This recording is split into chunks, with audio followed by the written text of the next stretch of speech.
पढ़ने से पहले धीरे से अपनी आंखें बंद करें, अपना ध्यान अपने हृदय पर लाएं, अपने हृदय की पवित्रता और विनम्रता को महसूस करें।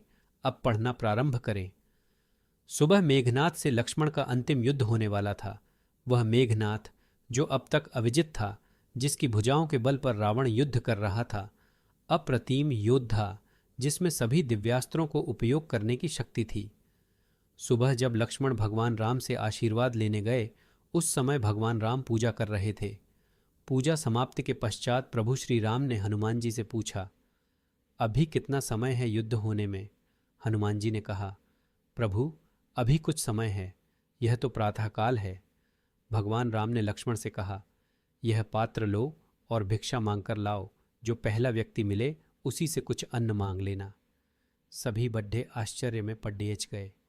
आशीर्वाद की जगह भिक्षा, लेकिन लक्ष्मण को तो जाना ही था, क्योंकि यह उनके बड़े भाई की आज्ञा थी। लक्ष्मण जब भिक्षा मांगने के लिए निकले तो उन्हें सबसे पहले रावण का एक सैनिक मिल गया। आज्ञानुसार मांगना ही था। यदि भगवान की आज्ञा न होती तो लक्ष्मण उस सैनिक को वहीं मार देते, परंतु वे उससे भिक्षा मांगते हैं। सैनिक ने अपनी रसद से लक्ष्मण को कुछ अन्न दे दिया।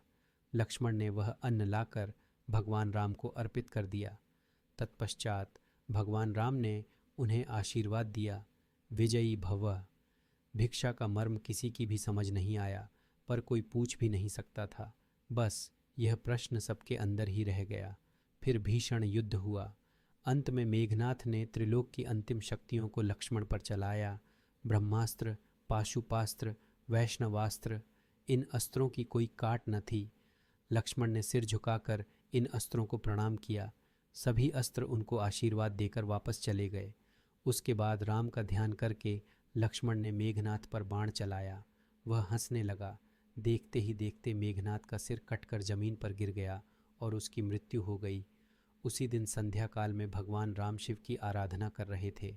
भगवान राम ने लक्ष्मण को सुबह भिक्षाटन हेतु क्यों भेजा था, यह प्रश्न तो अभी तक प्रश्न ही रह ही गया था।